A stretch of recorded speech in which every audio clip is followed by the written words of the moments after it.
Chapter 26. Aiden left without kissing her, which Emma thought was very wise. He didn't need to go back downstairs with extra hair curling out of the front of his shirt. These people, or rather these werewolves, were his family. They knew better than anyone that he had a genetic predisposition to shift when aroused. Poor werewolf. Guys had it tough anyway, having to worry about whether a telltale bulge in their genes would announce their intentions. In addition to that, Aiden had to worry about growing hair and fangs. Closing the door to the room that had been assigned to her, Emma took a look around. Now this was what she called a bedroom. A large and ornate four-poster with a canopy was to be expected in a mansion, she supposed. The deep blue velvet hangings tied back with gold cords that could be released to create a cocoon of luxury must be standard mansion decor. But the bed was only the beginning. It took up about a third of the space, which left room for a cozy seating area in front of a blazing fire. Bookshelves on either side of the fireplace contained both leather-bound classics and current bestsellers in hardback.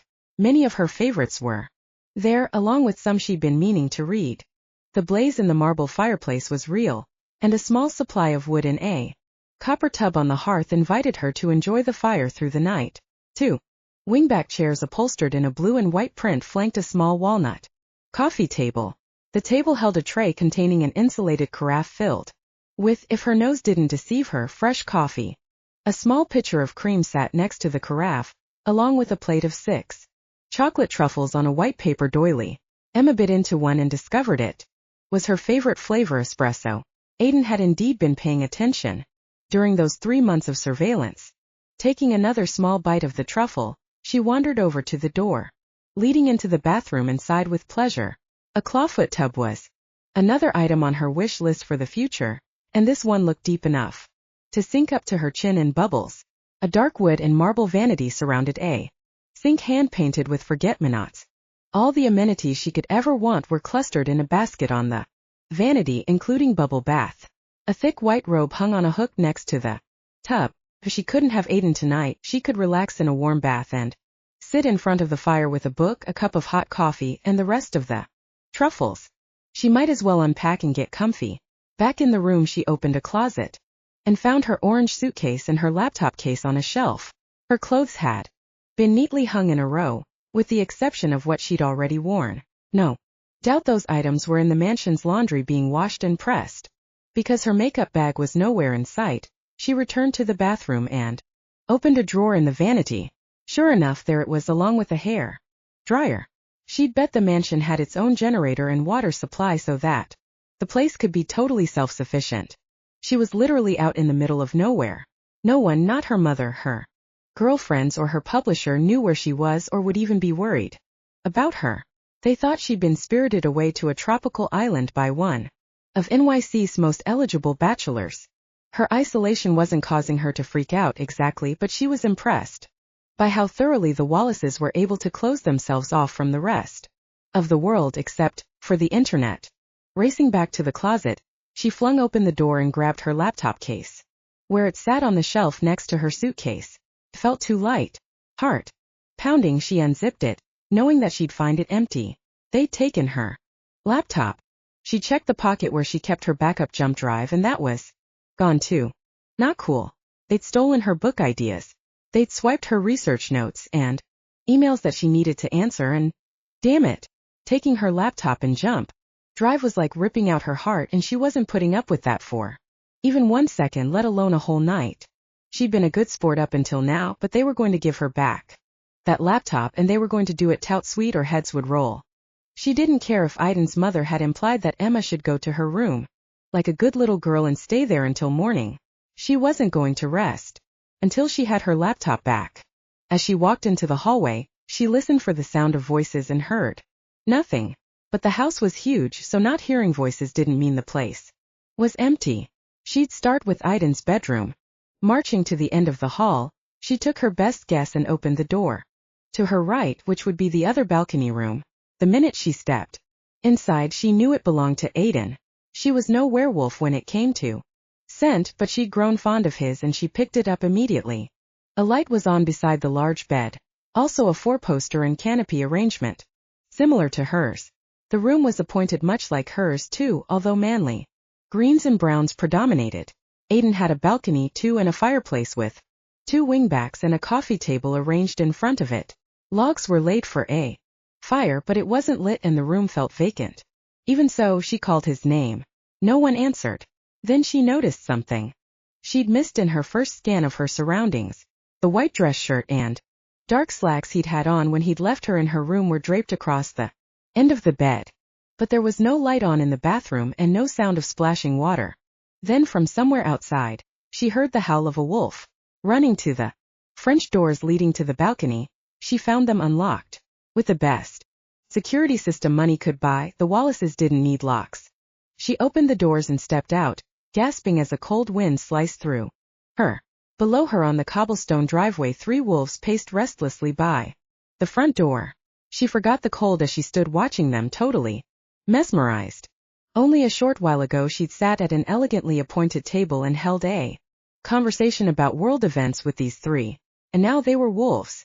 Despite never seeing any of them in this form, Emma instantly identified each one. Howard had to be the large white wolf who kept watching the front door, while Fiona, smaller and sporting a gleaming black coat, stayed close by. Rourke's blonde fur made him look ghostly white in the lamp's glow as he romped around in playful abandon, as if enjoying the fresh night air. The white wolf howled again impatiently. Then Aiden joined them, his dark brown coat tipped with silver looking as magnificent as she remembered. He hadn't come through the front door, so she had to assume there was another way in and out. Instead of a doggy door, they must have a wolfy door. One of these wolves knew where her laptop was, but she couldn't exactly call out and ask them. Making her presence known at all might cause all sorts of bad things to happen, including imminent death, which she would very much like to avoid. Aiden wouldn't kill her, but she wasn't so sure about the other 3. As if some signal had passed through the group, they loped off into the dark woods with the white wolf in the lead. Aiden was easily as big as his father, and Emma found some comfort in that. Howard had seniority though, and in a wolf pack that counted for quite a bit. She'd researched it. When they were out of sight, she retreated into Aiden's bedroom and closed the French doors. Man, it was cold out there. How could they stand it? But she supposed as wolves they had those gorgeous fur coats on. If they'd gone for a run in the woods, that gave her a chance to search for her laptop. Moving quickly, she left Aiden's bedroom and headed for the stairs. During dinner she'd learned the mansion had 10 bedrooms in addition to the obligatory billiard room, library, and conservatory, which she had to assume contained a bunch of exotic plants. She felt like Miss Scarlet in a game of Clue. But if she were the person who'd confiscated her laptop, she wouldn't leave it under a potted orchid or shoved between books on a library shelf. She'd put it in Howard Wallace's office, so she decided to look for that room first. Didn't take her long to find it on the ground floor. The room smelled of leather, imported cigars, and brandy. But if it contained her laptop, she wasn't going to get it without a hacksaw or a blowtorch. Howard's heavy wooden desk was locked, as was the wall safe she found behind a painting that looked like a Van Gogh original. Finally she realized that she was on a needle-in-a-haystack mission, and her best strategy would involve returning to Aiden's room and waiting for him to come back from his family togetherness run. She climbed the stairs and made a quick trip to her room for a book to read before walking back down the hall. Without a fire going, his room was decidedly colder than hers, so she slipped off her shoes and climbed onto his bed, propping several pillows behind her back. She pulled the fluffy comforter over her knees. He might not be happy to find her here in his bed. Then again, he might be delighted. If he turned out to be happy to see her, she'd need to remind him that the security cameras had surely recorded her every move. She didn't much care if they had, and if everyone knew she'd prowled through the mansion after they were gone. She wanted her laptop, and she would by God get it before the night was over. If Aiden wanted sex, he could jolly well produce her laptop first. Aiden stood in the moonlit clearing, hackles raised as he faced all 3 members of his family. His father's low growl had intimidated him in the past, but he would not let it intimidate him now. They'd run for nearly an hour, stretching their legs, glorying in their strong animal bodies. But Aiden had known the run would end here, at the clearing, where every important decision had been made since he could remember. He'd known that this would be where his resolve to protect Emma would be tested. "I don't give a damn what you promised her." His father's words came through loud and clear in the telepathic manner of words. She's a danger to the pack. And our duty is clear. We must keep her on the estate. For how long? I'll decide that. Aiden's answering growl was as strong as his father's. You'd imprison her? She'll be given the best of care. Then you might as well kill her now because you will have taken away everything that she values, her bond with her mother, her writing career, her independence. She won't give a damn about the luxurious surroundings if she doesn't have those things. Are you prepared to take her life? Aiden knew he wouldn't let that happen, but he had to throw out the challenge to make a point. Howard glared at his son. I won't have her blood on my hands, and you know. Then you'll have mine. I'll leave with her. And if you want to stop us, you'll have to kill me. Fiona stepped forward. Will you two cut it out? There's no need for the histrionics. Howard snarled a warning. This pup is challenging me. I won't have it. He lunged forward and closed his powerful jaws over Aiden's neck. Aiden threw him off but felt the skin tear. He circled his father, looking for an opening, ready to do what he had to for Emma. Stop it. Fiona threw herself between them, snapping and growling until both wolves backed away. Fiona stood between them, panting. I won't have this. A rumbling growl rose from deep in Howard's throat as he glared at Aiden. Your mother has always coddled you boys. I've never approved. Then tell her to step aside and we'll settle this. Howard turned to his mate. You heard your son. This is between Aiden and me. Rourke circled the group until he was shoulder to shoulder with Aiden. And me. I stand with my brother. He's made a promise. Let him keep it. Emma won't betray us. Aiden's heart swelled with gratitude, although he didn't look at his brother. He hoped Rourke knew how much the support meant to him. His father snarled defiantly. And if she does betray us? Aiden met his father's steely gaze. You will turn me over to the pack and they will seek their revenge according to pack law. You would lay down your life for this human female? Yes. Fiona moved forward again. Then bind her, Aiden. Howard whirled toward her. No, Aiden is the eldest son. He can't mate with that human. Fiona stood calmly facing her life's partner. I don't like it any more than you, but it's obvious he's made his choice. And if she's going to hold our fate in her hands, she needs to be one of us. But their offspring might not be we have to take that chance. Fiona turned her attention back to Aiden. Bind her. No, she wouldn't want that. His mother gazed up at the night sky. Males are all alike. They think they know everything. She looked at him. Ask her. And if she says no? His mother's gaze softened. She won't. But if she does? His father snorted. Then I'll be saved the humiliation of having my eldest son made it to a human. His gaze swung to Rourke. I'm counting on you to give me we're grandchildren now that Aiden's lost his mind. Not anytime soon, I hope. Rourke broke ranks and wandered off to sniff something in the bushes. I'm extremely busy sowing my wild oats. Don't be sowing them in the wrong field. Howard glanced around the clearing. Are we done here? I'm ready for a warm fire and a warm bed. Aiden faced his father one more time. Just so we're clear. Whether I bind Emma or not, she'll be free to see her mother, continue with her writing career and yes, but I'll want to approve all her manuscripts. I can begin on that. First thing, her laptop and jump drive have been confiscated. Aiden's blood ran cold. Confiscated? Rourke brought me her laptop and her jump drive from her room. Aiden turned to where his brother browsed through the weeds. Rourke? They're in the safe in Dad's office. I figured we needed to know what Shit. Aiden took off at a run. Maybe she'd been too tired to check her computer case. Maybe she'd enjoyed a bubble bath and some coffee and chocolates before climbing into her big bed. That was wishful thinking. If he had to guess, he'd say that she was, at this very moment, ransacking every room in search of the most important piece of equipment in her creative life. No telling what sort of panic she'd go into, because she'd been separated from that laptop. Rourke and his father had no clue what they'd done, but Aiden had studied Emma's habits for 3 solid months. She wouldn't take the theft of her laptop lying down. Chapter 27. Emma did her level best to stay awake. She was furious about her laptop being snatched, and she struggled to hang on to her fury, but she'd had a long day. A long weekend for that matter. The craziness was catching up with her. Several times the book slipped from her grasp, but she snatched it upright again and rubbed her eyes. She grabbed a book at random and should have chosen more carefully. Something involving murder and mayhem would have been good. Once Aiden showed up, her anger would reappear. She was sure of that. But he wasn't here. Instead, he was off racing through snowy woods with his immediate family, his laptop-stealing family. In their absence, the house was very, very quiet, and Aiden's bed was very, very cozy.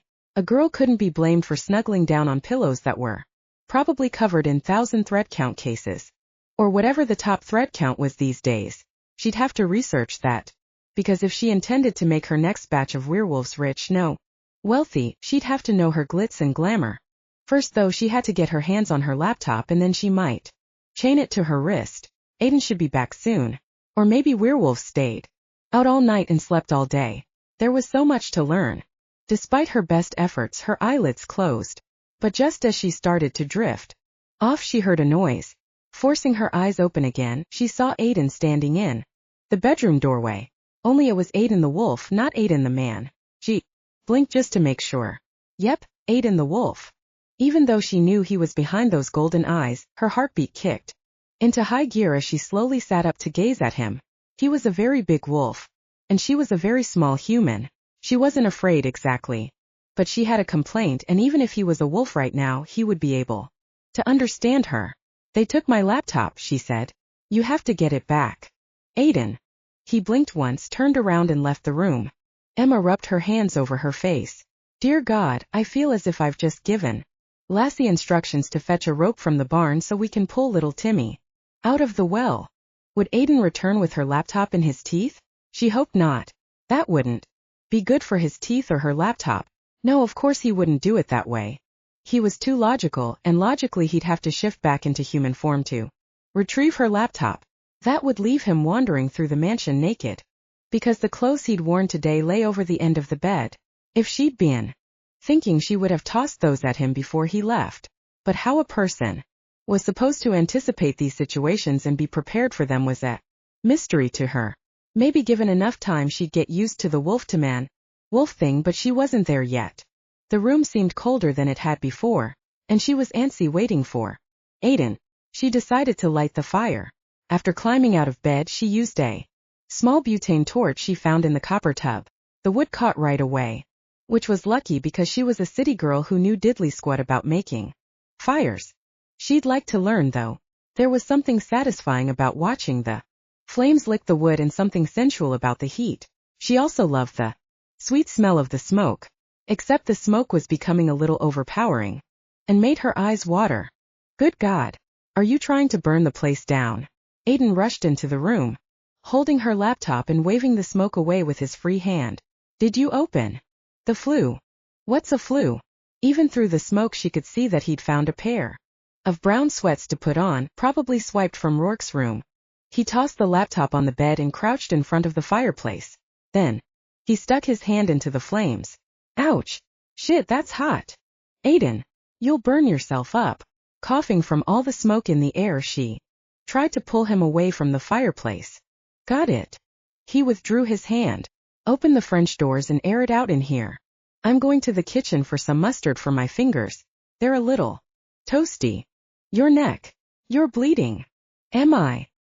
He swiped his unburned hand over his throat and it came away smeared with blood. I'll pick up some antiseptic ointment on my way back. He pinned her with a look. Stay here. Don't leave this room. Okay. The wound on his neck scared the bejesus out of her.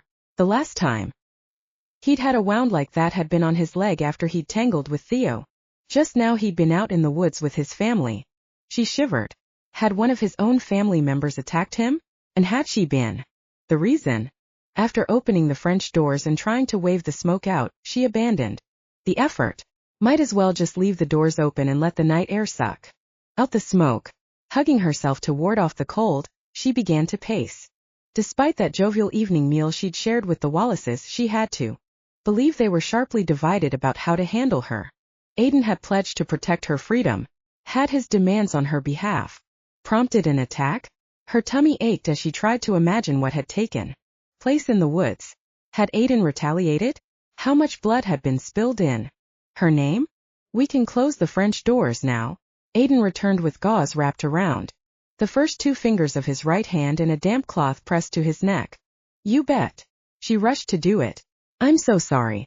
I was trying to warm up the room. I know. He nudged the hall door closed with his foot. You have to open the flue in order for the smoke to. Of course. She slapped her forehead. Duh. I've read the Harry Potter books. They talked about flues all the time. But I've lived in apartments all my life and none of them had fireplaces. She walked toward him, her tummy still doing a very unpleasant dance. Let me see your neck. It's nothing. Don't go all Bruce Willis on me. Let me look. With a sigh of resignation, he took the cloth away. The blood had stopped oozing from the jagged tear on his neck. The wound didn't look deep, thank God. What happened? Never mind. He walked into the bathroom and dropped the cloth in the sink. Before returning to the bedroom. It's over. Her gaze flew to his. What do you mean by over? Is anyone else hurt or? No, he cupped her face in his bandaged hand and wrapped his arm around her waist. Relax, Emma. Everyone's fine. You swear? She could smell the mustard he put on before wrapping his fingers in gauze. Nobody else is even bleeding? Just me, and this is only a scratch. Who attacked you? He hesitated. Please tell me. My dad. I don't think he meant to break the skin, but his reflexes aren't as good as they were when he was 35. Aiden brushed his thumb across her cheek. Have you checked your laptop? Is it okay? Her throat felt tight and angry tears threatened to fall. Who cares? You were out in the woods fighting with your father because of me. What if he'd misjudged and severed an artery? But he didn't. Not this time, but I can see this pledging with your life crap is real and I don't want you doing it anymore. Don't you dare risk your life for me ever. Again, Aiden Wallace. Promise me you won't. He smiled gently. Sorry, but I can't promise that. Sure you can. People retract promises all the time. A werewolf doesn't. Okay, but you made the promise to me and I release you from it. I'll sign it. Document. Swear in front of witnesses, whatever it takes. You don't have that power, Emma. You could sign 100 documents in front of 1,000 witnesses, and my life would still be yours. Oh, Aiden. She was going to start leaking tears any second and she didn't want that. You may be the bravest werewolf in the world, but I'm a rotten coward and I don't want anything bad to happen to you ever. I don't expect anything bad to happen to me. For one thing, I trust you not to betray the pack no matter where you go or what you do. And you're free to go, Emma. Ralph can take you back to your loft tomorrow if you want. That should have made her ecstatically happy, but leaving him sounded like a horrible idea. Besides, something about that plan didn't sound right. Theo. Just let me go? What sort of guarantee do they have that I won't blow the whistle on all of you? She was afraid she knew the answer. Me. I'm the guarantee. She closed her eyes. So if I slip somehow, they'll come after you. They'll kill you. She couldn't make herself say that part. You won't slip, Emma. I have great faith in you. She opened her eyes to gaze into his beloved face. Look, I know you'll end up with a wife someday soon, and I'm cool with that, but are you? No, but it seems like the right thing to say. You obviously want me out of here ASAP, so I thought it would be classy to wish you a happy life. But the thing is, I don't want to lose touch because communicating with you will help me remember not to screw up accidentally. You're like my lucky charm. Your lucky charm. He didn't seem all that pleased with that. All right. You mean a lot more to me than a 4-leaf clover embedded in a plastic key ring, but since we'll be going our separate ways, I think we should. Do you want to go your separate way, Emma? She looked into his eyes, searching for the wolf and finding the warm gaze of a man instead. Do I have a choice? Slowly he nodded. Her breath caught. But I'm human. And your mother hates me. No, she doesn't. She's the one who advised me to bind you. And the sooner the better. That jacked up her heart rate. You'll have to define this binding thing. Tension coiled within her and she tried to ease it with a joke. If it's whips and chains, then I'm not interested. She didn't think that for a minute. He touched his thumb to her lower lip and stroked softly back and forth. We came close to it that first night in the hotel. I made sure we never came that close again. She gulped. If we make love that way tonight, you will be bound to me forever, and I to you. It's the strongest bond possible, stronger than anything forged in a church or a law office, stronger even than blood. In our world there's no Such thing as divorce. A wolf mates for life. She began to tremble, but clutching his muscled shoulders did a lot to steady her and arouse her. Does a wolf mate for love? Apparently this one does. She sighed. Right answer. I've fought it with every breath in my body, Emma, but I can't fight it anymore. I love you, and because I do, I must give you the choice to walk away. I want what's best for you. She cradled the back of his head in both hands. I'm thinking that would be you, hotshot. His steady gaze didn't waver. You need to consider your answer carefully. Living my life wouldn't be easy. I'll say. Riding around in town cars, staying in luxury hotels, eating truffles. But just so you know, if anybody gives me a watch worth 800 large, I'm hawking it and donating the money to charity. Still he didn't crack a smile. You'll have to be alert at all times so you don't accidentally give away our secret. You can't tell anyone, not even your mother or your best friend. She knew better than to joke about that. I understand. You could face antagonism from the other Wers, although no one would dare snub you when I'm around. Still, I can't promise that the Wer community will ever accept you. Maybe not, but think of the research possibilities. Finally he gave up and grinned. Is that all I am to you? A research assistant. She massaged the back of his neck. Research assistant, dance partner, cabana. Boy, love of my life. His grin faded and heat flickered in his gaze. Say that last part again. Love of my life. I love you, Aiden. Whatever this binding process is, I want it. The wolf emerged from the golden depths of his eyes. You could get pregnant. Will our children be Wer? We won't know. Can you? Can you live with the uncertainty? Her heart beat so fast she grew dizzy. The only certainty I need is that you love me. I do. Stepping away from him, she pulled her sweater over her head. Then show me. Aiden. She stripped off her slacks and dispensed with her bra and panties. Show me how a Wer binds his mate. And so he did. She'd expected wild and primitive. Instead he was tender and slow. He guided her down in front of the fire, and as the heat caressed her quivering body, he took her slowly from behind, easing into her with murmured words of praise and gratitude. The slow rhythm spoke of passion, but also of intense emotion. He took his time loving her, holding her hips steady for each firm thrust. As her orgasm drew near, he seemed to sense it. With a low growl, he increased the pace. This was more what she'd expected. She'd braced her hands on the floor, and he placed his hands on top of hers. His chest brushed her spine and his thighs slapped hers with ever faster strokes. It is done. He gulped for air. We are bound. Gently he pulled her down to the rug and curled his body around hers. I love you, Emma. He kissed the spot where his teeth had been. She took a long shaky breath. I love you too, Aiden. And when I recover sufficiently, I'm biting you back. She felt his smile against her skin. Anytime, my love. Absolutely anytime. Epilogue.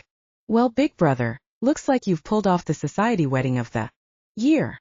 As stirring organ music filled the church, Rourke stood next to Aiden and gazed out at the expectant faces of New York City's A-list.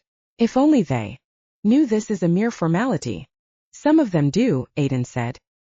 His father had invited his friends from each of the other packs, so the room was a mix of humans and Wers. So far they've all been pretty cool about Emma. Yeah, that saved me from having to kick some ass. Which I know you're fully prepared to do. I just about plots when you took on the old man that night. And I'll always remember that you backed me up, Rourke. I owe you one. You owe me several. Let's not forget making me stand up here in this monkey suit. I wouldn't be doing that by choice either. Yeah, you would. You love it. You'll have your pick of the women at the reception. There's a pleasant thought. Rourke smiled. Will you look at the rents? Sitting out there proud as punch, both acting like they've won the lottery? After all the bitching and moaning about their new daughter-in-law's lineage, they're totally on board. Emma's won them over. I never doubted it. Liar. Okay. There were some dicey moments. He thought back over the fight with Theo, the disapproval of his parents, the ultimate confrontation with his father. Well, you're about to have the payoff for sticking it out. Here's a moment. For you, bro. Your lady love approacheth. Rourke didn't have to tell him that. Aiden had caught Emma's scent the moment she'd stepped out of the chamber where she and her mother had finished preparing for the ceremony. She walked arm in arm with her mother, who served as her only escort and attendant, just as Rourke was his. Aiden hadn't been allowed to see Emma since yesterday, and the night had been long indeed. Now he drank in the sight of her like a man presented with a feast after starving for days. Everyone else became a blur as he focused all his senses on her. Her lace dress flowed in a graceful column down her still slim body, and her veil, also of hand-woven lace, cascaded down her back. She'd chosen not to cover her face, and he applauded that choice. The joy of impending motherhood made her skin glow and her blue eyes sparkle. He was the only one who knew that she was 3 months pregnant with the child. They'd conceived the night of the binding, and he liked knowing they shared the secret. They would tell it when they were ready. Emma was good at keeping secrets. He hadn't realized what a great secret keeper she was until he'd watched her provide partial truths to her inquisitive mother. Thanks to Emma's talent for fiction, Betty Gavin believed that her daughter was marrying a wealthy bachelor whose parents traveled outside the country frequently, often taking Aiden and Emma with them. That was the story Emma had created to explain why the Wallaces were only occasionally in the city, and why they preferred having rooms at the Waldorf to owning a place in Manhattan. The life that Aiden had feared would become a burden to Emma had proven to be an exciting challenge instead. Her fascination with the Were community won her more converts every day. Some Wers were already suggesting plots and characters for future projects. His father still insisted on reading everything she wrote, but she'd taken that with good grace. She said she actually found some of his literary comments helpful in developing her stories. Now, instead of resenting him as a censor, she seemed to enjoy him as an editor. Aiden was learning from her that confrontation wasn't always the best way around his father. He'd learned much from his mate, in fact, and knew that in the years ahead he'd become wiser still. Sometimes when he was with her, he even took the subway. But they would not ride the subway today. A white limo waiting outside the church would take them to the Rainbow Room at the Waldorf. Later tonight it would transport them to a private runway where the corporate jet would fly them in style to St. Bart's. On some things he refused to compromise, and when it came to giving Emma a day to remember and the honeymoon of her dreams, he would shower her with luxury. Most of all, though, he would shower her with love. When he took her hand and turned to the minister, his heart was so full that he wasn't sure he'd be able to voice the required responses. But when the time came and the minister asked if he would take this woman, he found the words came easily. He gazed down at Emma's smiling face and poured every ounce of his love into his pledge. "I will."